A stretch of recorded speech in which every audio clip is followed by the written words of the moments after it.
Om Namo Bhagavate Vasudevaya. Om Namo Bhagavate Vasudevaya. Om Namo Bhagavate Vasudevaya. Om Namo Bhagavate Vasudevaya. Om Namo Bhagavate Vasudevaya. Hare Krishna. Hare Krishna. So we're reading in Srimad Bhagavatam, first canto, second chapter. Wait a minute.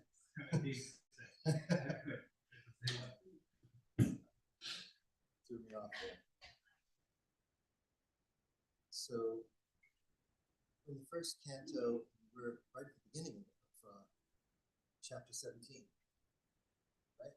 Just want to make sure we're on the same page, because I know you move through quite rapidly, a couple of verses at a time and jump, right? So, but we're starting today. So, punishment and reward of Kali. Sutta Uvacha. Sutta Uvacha.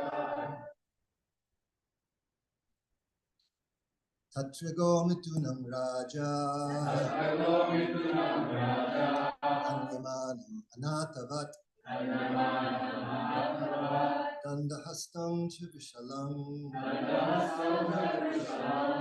Dadrishe Pralanshanam. Dadrishe Pralanshanam.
Now we do word for word, or we just do the word.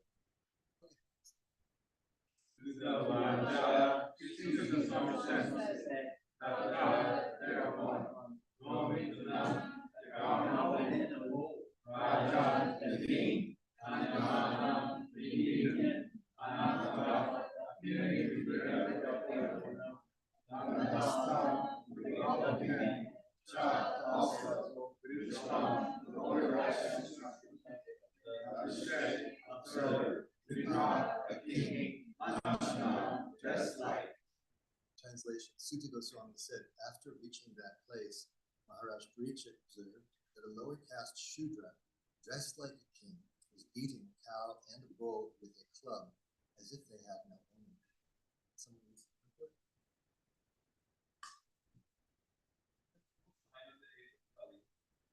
Four caste Shudras, that is, men without dominical culture and spiritual initiation, will be dressed like administrators or kings. And the principal business of such non-Kshatriya rulers will be to kill the innocent animals, especially the cows and the bulls, who shall be unprotected by their masters, bona fide Vaishyas, mercantile community. In the Bhagavad Gita, 1844, It is said that the Vaishyas are meant to deal in agriculture, cow protection, and trade. In the age of Kali, the degraded Vaishyas, the mercantile men, are engaged in supplying cows to slaughterhouses. The Kshatriyas are meant to protect the citizens of the state, whereas the Vaishyas are meant to protect the cows and bulls and utilize them to produce grains and milk. The cow is meant to deliver milk, and the bull is meant to produce grains. But in the age of Kali, the Shudra class of men are in the posts of administrators, and the cows and bulls, or the mothers and the fathers, unprotected by the Vaishyas, are subjected to the slaughterhouses organized by the Shudra administrators. Now, because David Charya gave me three first verses to choose from, does that mean that you will now read the next verses? So text 2, the bull was as white as a white lotus flower. He was terrified of the Shudra who was beating him. He was so afraid that he was standing on one leg, trembling and ruminating. Text 3. Although the cow is beneficial because one can draw religious principles from her, she was now rendered poor and calfless. Her legs were being beaten by a Shudra. There were tears in her eyes. She was distressed and weak. She was hankering after some grass in the field.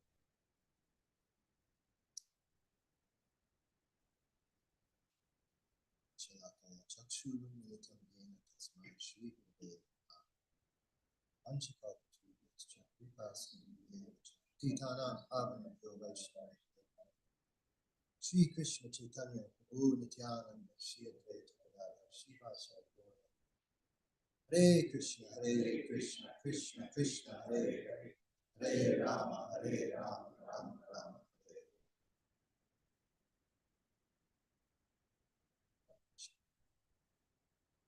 So Advaita Charya gave me quite a long time to prepare this, and as usual, I had way too many notes, probably most of which just don't need to be brought up. And mostly I'm here to hear from you because you're dealing with hundreds of thousands of people every day. Most of them know nothing about what we're reading every morning. To know which side of the book is up or down.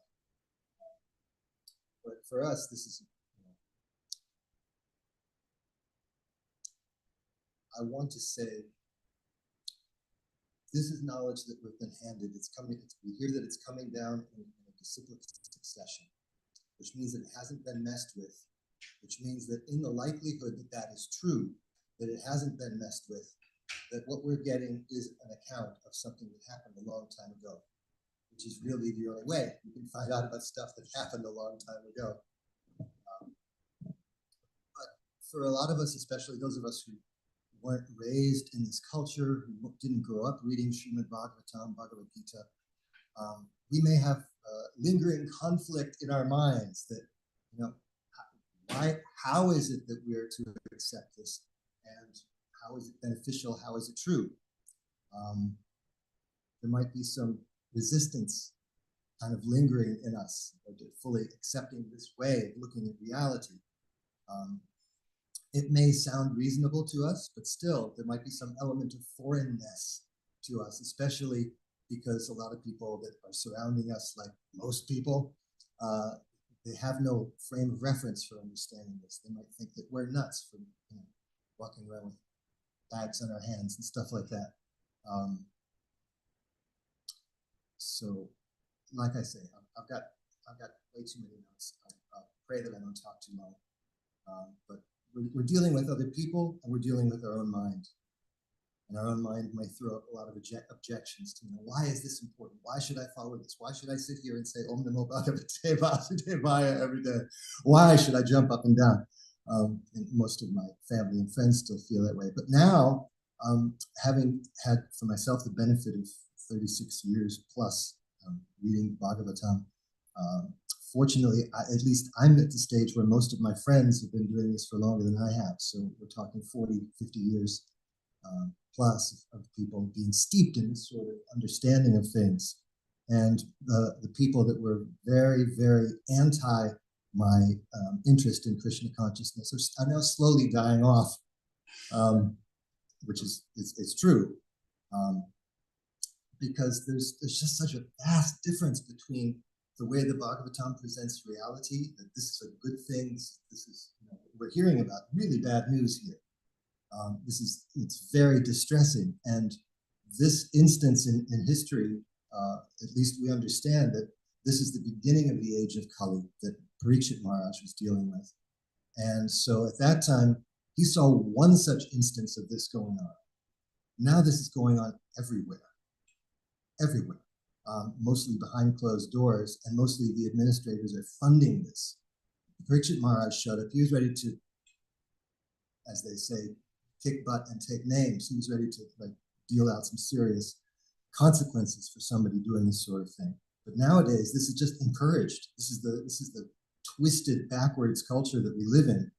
And so, because it's been going on for such a long time now, building up kind of a head of really foul-smelling steam, most people will look at what we do and they'll say, oh, you people, you don't really deal with reality. This is your faith. This is your religion. This is your belief, right? And we have to deal with this because this is the way that people look at us.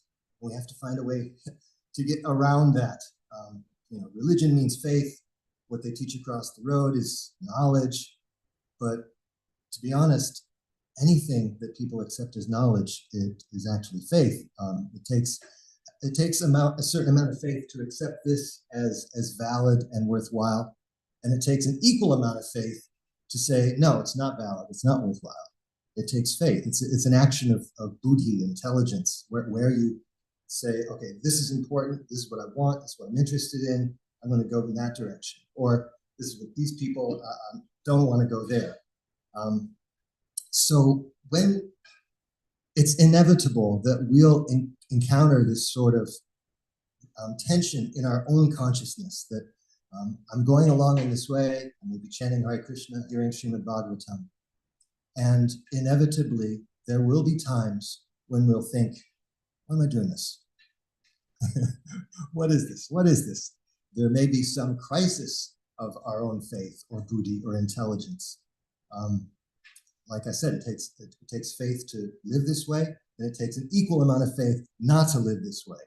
So when those crises occur, it's good to get back to square one and say, okay, let's get back to the beginning. Because when we go out to the campus and dealing with people who have no clue of this, we're not showing them pictures of Parikshit beating, getting ready to kill a Shudra who's beating up a cow and a bull. They'd be like,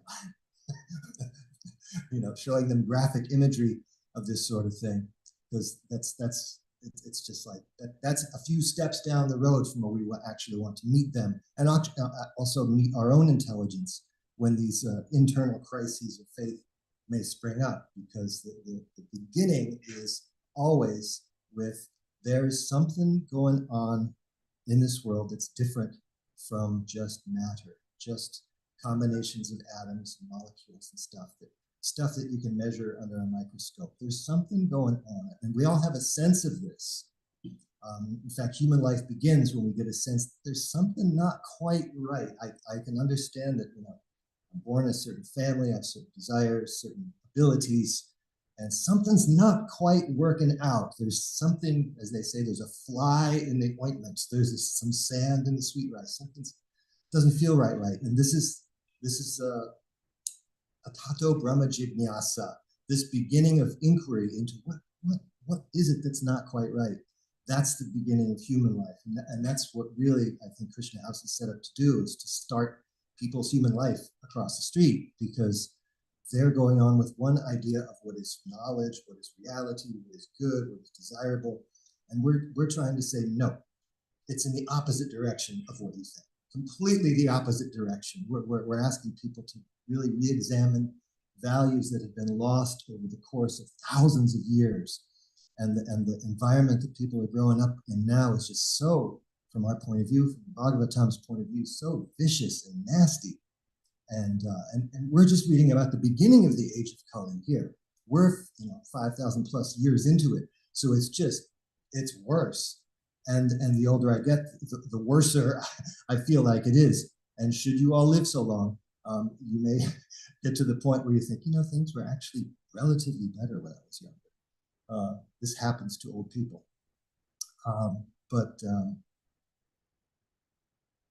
Yeah. So the question is that I was thinking when I first read this was, why does Kali Yuga have to be so nasty? You know, we're reading about the beginning of it. Why does this world have to be such a cruel and vicious place? Why do people act the way they do? Why is there so much brutality? Why is it this way? And I don't know how many of you, I won't ask for a show of hands because it's your own business, but you know, it's like there are many, along with the so-called institution of knowledge across the street, there are a lot of institutions up and down University Ave and other places in this town that are called bars, and they serve items that are designed to lower your intelligence quotient significantly. So it's funny, you know, let's go across the street and get some knowledge, and then let's go across the street and destroy our knowledge with a few light beers or whatever. And in a bar, there's opening time and there's closing time. And opening time is like, you know, you go with your friends before dinner or whatever, confirmed. And then, you know, at the very end of the night at a bar, usually deep into the early morning hours, there's a time called closing time. And that's when the people who are really just kind of like, you know, you have to kind of push them out the door. You know, sometimes a bartender will say, you don't have to go home, but you can't stay here, right? It's a dead giveaway. But Kali Yuga is like closing time at the bar in material world. Because we're all here trying to enjoy, trying to have a good time. We're hanging out. And Satya Yuga is pretty nice. People are picking fruit off the trees and meditating, you know, la la la. And then Kali Yuga comes along, it's like, you got to get out, you know. Eventually, you know, the Kalki avatar is going to show up and it's like, you don't have to go home, but you can't stay here. So, you know, you are leaving now. So, you know, if we read this purport and something resonates negatively with us, like it did with me, it's just like, this is so sad.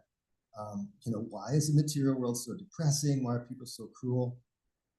It's important to remember that what we're hearing right now in the Bhagavatam, in the first canto, it's giving us the basis for understanding what's going to happen later in the Bhagavatam, which is a lot of good news, actually. Krishna shows up, 10th canto, and shows us what life is supposed to be like, what real enjoyment means, what real fun is. But this is reminding us, in case we had any doubt, that the material world is not a fun place. There's birth and death and disease and old age, and it's a temporary show, and so much of the Bhagavatam has just helped to understand us where we are. It's like a huge map of reality. And any map is useful if there's like a red star that says you are here. And the first canto is like, you are here, you are in the material world.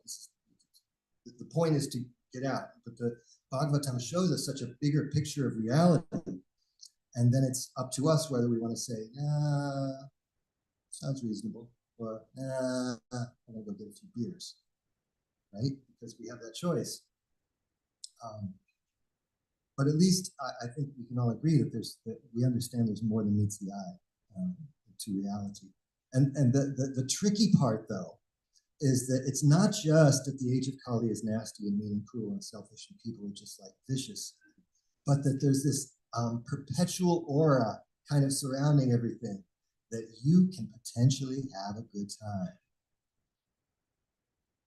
That's the dangerous thing. That's like the, you know, to use a fishing analogy, because I grew up in a fishing family. You have your fishing pole and your rod and your reel, and put the line in the water, and there's hooks that are meant to catch fish and pull them out of the water so you can eat them. My bad karma. But around those hooks, what they usually design is some very attractive, like fishy looking thing, insecty looking thing. It's colorful and flashy and attracts the fish's eyes. Oh, you know, fish time. And then, you know, we know what happens when the fish goes for what he thinks is lunchtime. That's the end. And so this aura of potential enjoyment is like the lure. It's there to attract the less intelligent person, to bite down hard on what they think is going to be a good time and is going to wind up just keeping them repeated birth and death, repeated birth and death, repeated birth and death. Funny enough, Gainesville is a town, in case you didn't notice, that's full of young people. But yeah, attractive young people. But it's good to remember that not a single one of them will stay that way. And it might be hard for some of you to even grasp this concept, but it's true. But the illusion is that I can enjoy. And the Bhagavatam tells us something completely different. Completely different. Otherwise, we run the risk of thinking, yeah, I'm young, I've got time, life is full of possibilities.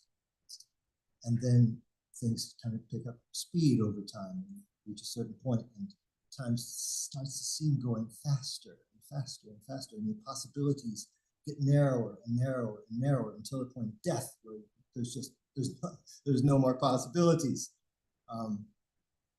But Maya is powerful enough to keep most people completely locked into this idea that I can have a good time here. And it takes that kind of stupidity to really be able to have fun. And what we're doing every day is reinforcing our intelligence with Bhagavatam, with chanting, with service, to make ourselves float a little bit above that level of stupidity. There's so much that can be said about this purport. Prabhupada talks about varnashrama here, talks about what the duties of Vaishyas and Shudras and Kshatriyas are. And these are all important, helpful things for us to know how the world can be run in such a way that there can be the least amount of stupidity and violence, basically. It's like if you have a baseball team, the pitcher does one thing, catcher does another thing, first baseman, outfielder, everybody's got a role to play if you want a game, if you want to win something. And that's the way that, Chatur Varnyam Mayashrishtam Guna Karma Vibhaga. So Krishna has set up the world that if you can plug into a certain part of how he wants things set up in terms of people doing things and contributing to society, then you've got a shot at winning the game. But nowadays, everything's just like out the window. So, and therefore, what we read about in this morning's verses is just proliferating to a terrible, terrible degree. And it's our job to get people to turn around and look the other way. And I mean towards Krishna rather than just towards their own, the drive of their own senses. Anyway, there's so many things more that can be said. I really wanted to hear from all of you. What do you think? What goes on in your consciousness when you read this? What potential objections do you come up with, or do you imagine you'd come up with as a result of hearing this, imbibing it, and then going out today? It's like, here's your salad, because there's so much behind that, right? It's not just here's your salad like they have at Applebee's or something like that, where you're just getting salad. Here, it's like you're getting punishment and reward of Kali right here on your plate. You're getting something very, very powerful. It's a huge background between here's your halava. And the more that we can imbibe ourselves in the Bhagavatam, the more power what we do on campus is going to have. So please, I'm eager to hear from you.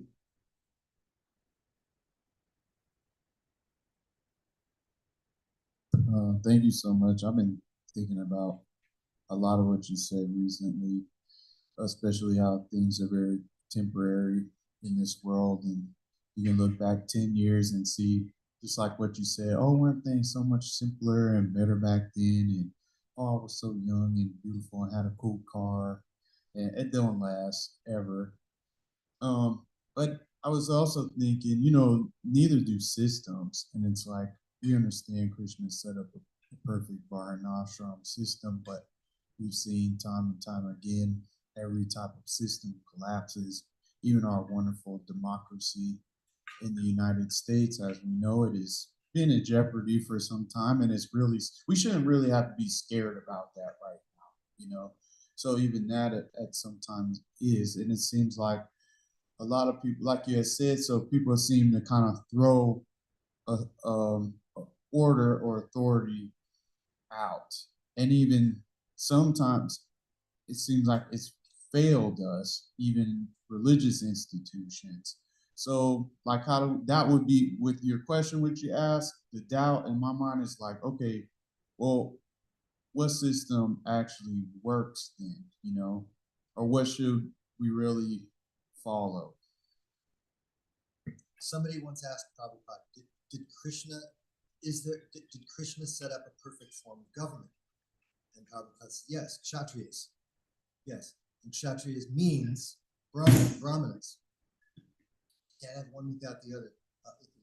Nowadays, what we see in the name of Kshatriyas is a bunch of freaked out Shudras with guns. We don't see actual Kshatriyas, because how can you have Kshatriyas with guns?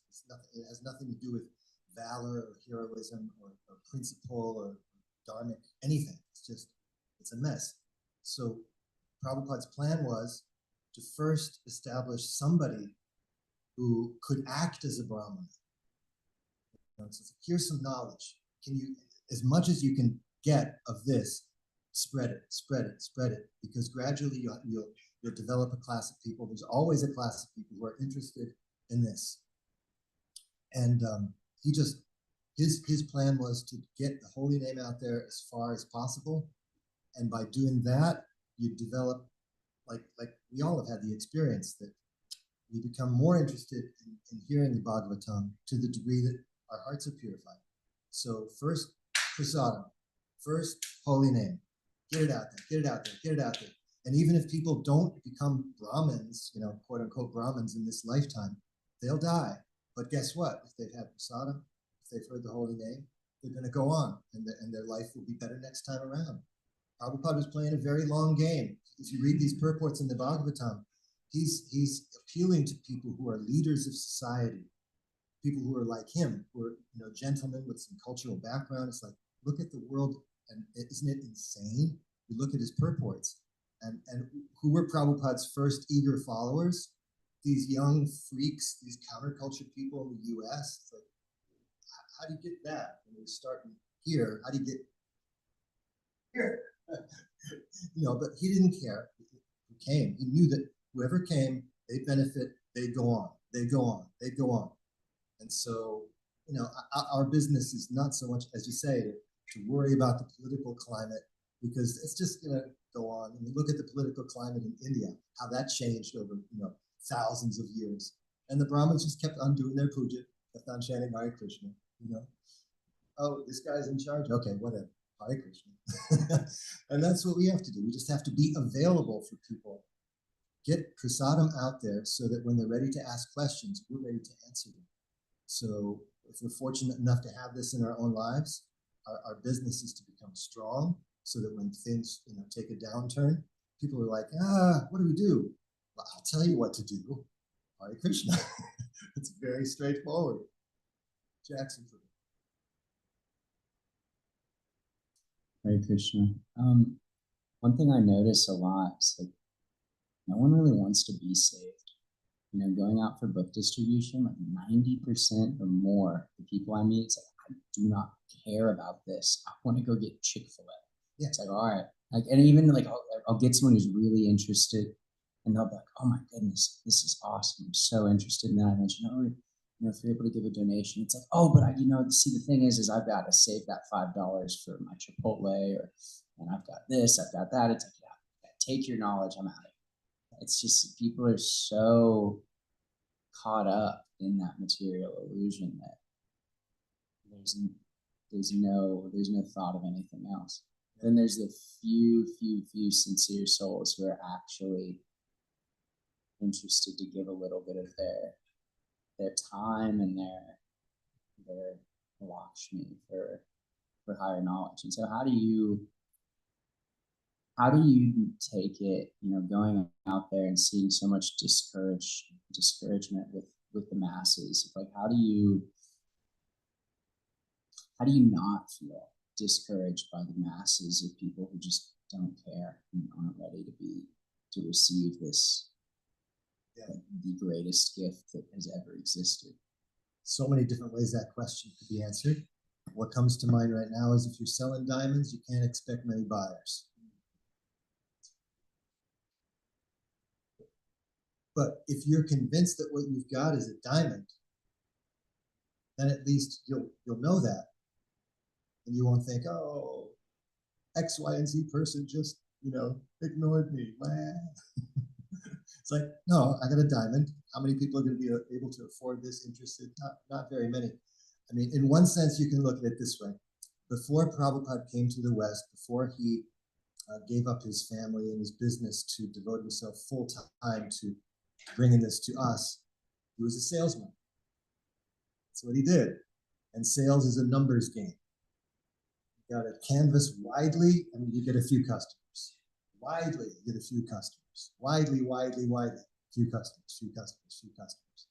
So you can't take it personally. There's just, what is it? Manusyanam sahasreshu kaschid yatati siddhaye. Out of thousands among men, it's like, what, 50,000 students over there? Like thousands. Hardly one person is going to say, yeah, okay, I'll give you $1 for the outburst of death, or whatever. Can't expect it. Another aspect to that,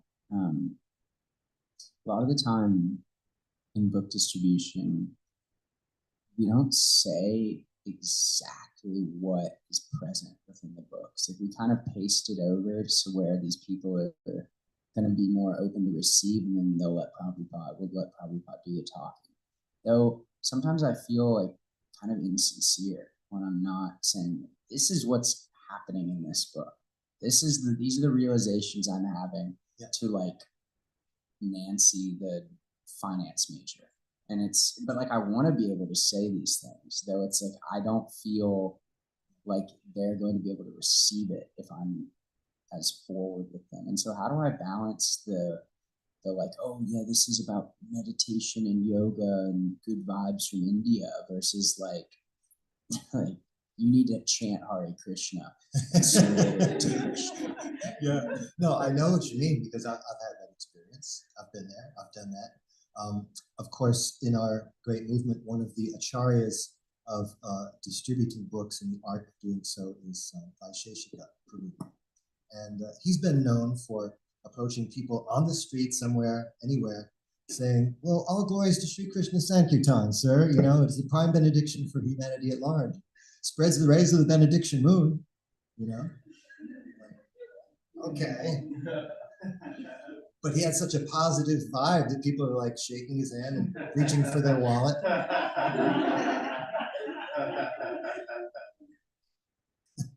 So you could try that.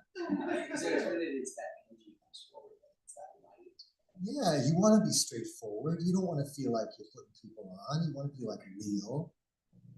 But it's a difficult thing to just like strike up a conversation with somebody that you've never seen before, 20 yards away. It's like, okay, I'm going to approach this person. What am I going to say? So that's like, you pray to Krishna all the time. What am I going to say to this person? You don't try anything. But the point is, I would have been one of those people that would be like, I was lucky enough to just find the book that somebody else had bought previously, and it's okay. Nobody's asking for money, obviously. Yes, please. Yeah, I always have a question about Kali's influence on the people to do bad things. Kali. Yeah. Why can't Lord Krishna can give influence so that Kali will be destroyed or defeated? So is any way we can make Kali to be less person when Krishna gave us all the things so that we can kill that Kali? We're doing it right now. Okay. This is it. Chanting Hare Krishna. This is it.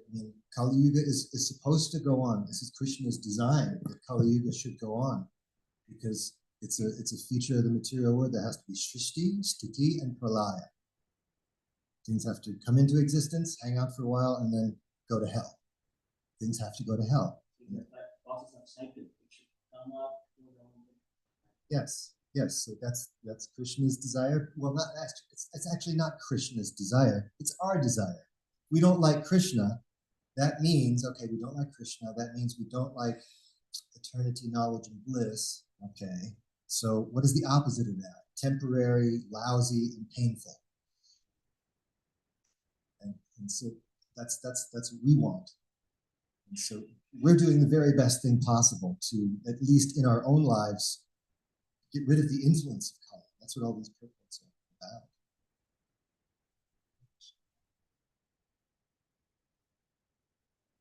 Last, a point that stood out to me was when you were talking about like the power or potency behind even the salad and the halava, you know, and when we remember that, it just makes the experience so much sweeter and it makes us like really enthusiastic. So my question is how to avoid complacency, you know, because when you practice for some time, you know, it's maybe like, oh, here's a salad, like, you know, or how do we avoid complacency and like maintain enthusiasm so that we can attract people to Krishna? Yeah, well, complacency can sit in at any point, you know. I'll show you one example of complacency. And this is where it starts.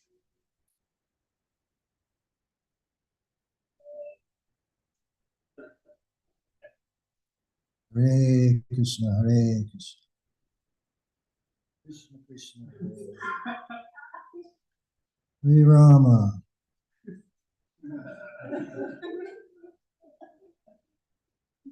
Hare Rama. You know, that's where complacency starts. So that carries over into other aspects of our life as well.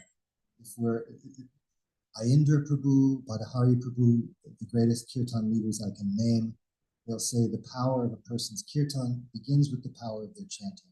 If they're paying attention, it'll come out, and their kirtan will have an effect on others. So our activities will have power, have purpose, to the degree that we're paying attention to our primary business.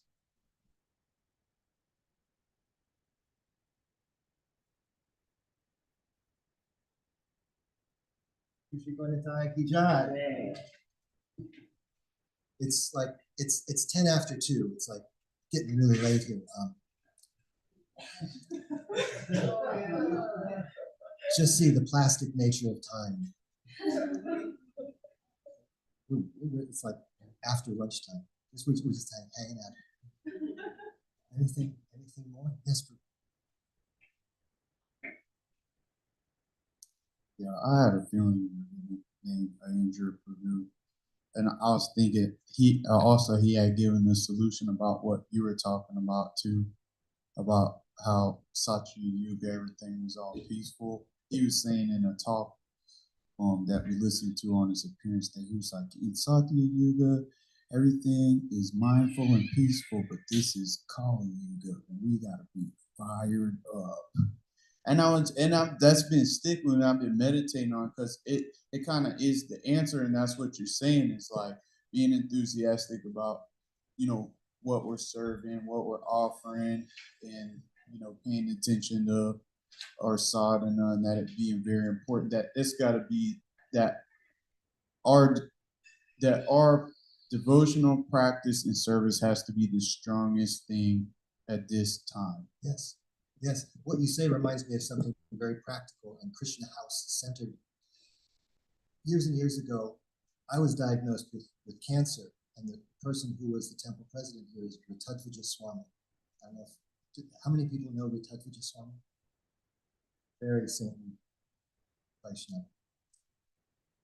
He said, Ekendra, you got a Kali Yuga disease, you got to fight it with Kali Yuga medication. Because I was afraid more of chemotherapy of cancer. He said, Ekendra, it's a Kali Yuga disease. You need to take Kali Yuga medication.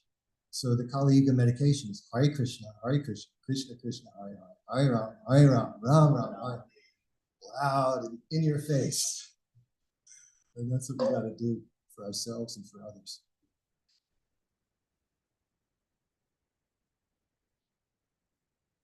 Hare Krishna.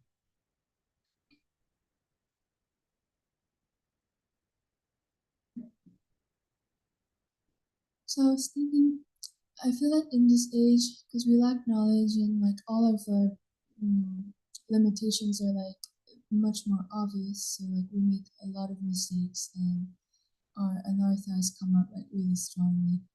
How do you find kind of enthusiasm or optimism to really do anything, even in the Krishna conscious movement? Because I feel like if I reflect on like where I'm at in terms of like my anarthas and things like that, or where the world is at, it's really discouraging.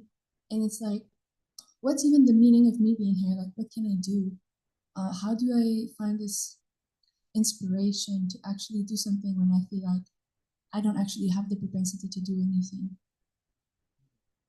is this something that y'all can relate to and share? Yeah. That's what friends are for, in my view.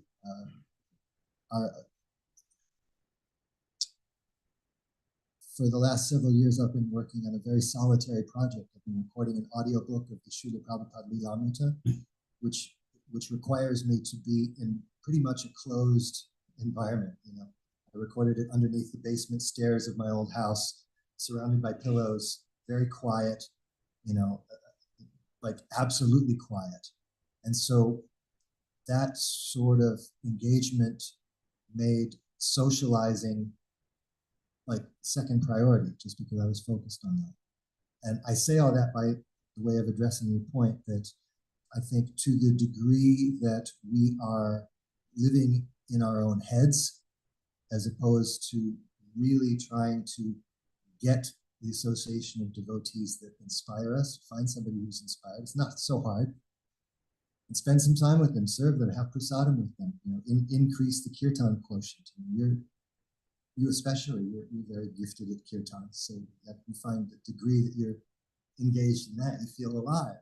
You feel, especially when there's some energy coming back from an audience. You don't always get that when people are walking by on their way to class, but you know what it's like to go to a kirtan festival, part of a kirtan that's like really happening. The energy is there. That's why we do those things. That's why we go to the holy dham. That's why we have to put ourselves in those kind of situations. To pull out another Ekendra Prabhu quote, he would say something like, each one of these japa beads is like a pill, but kirtan is like big infusion into your arm from a large bag of spiritual juice. So we need juice, I remember last time I spoke here, it was some Friday night, and I said a few things, and everybody was, very polite. But then the kirtan started, and everybody's like, yeah! That's what Krishna consciousness is about, It's about having intense amounts of mad fun in Krishna service. And so we need more of that. We need more of that divine madness. We need to get it wherever we can find it. We need to look for it, make opportunities for it. That's the best I can say.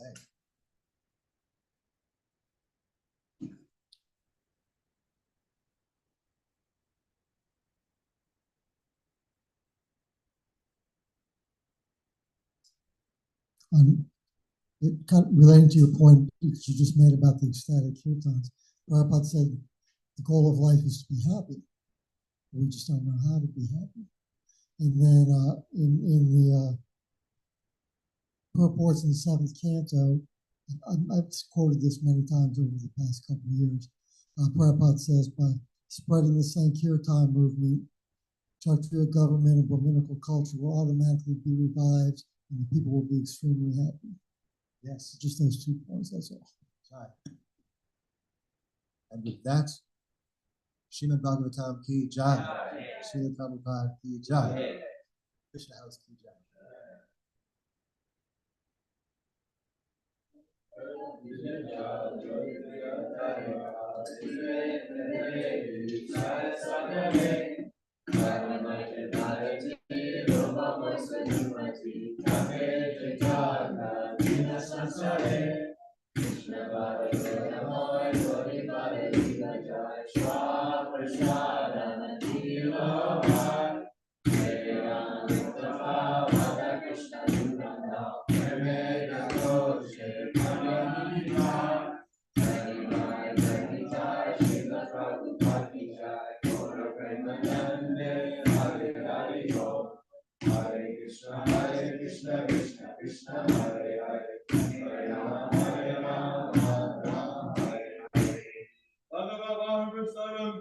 Jai.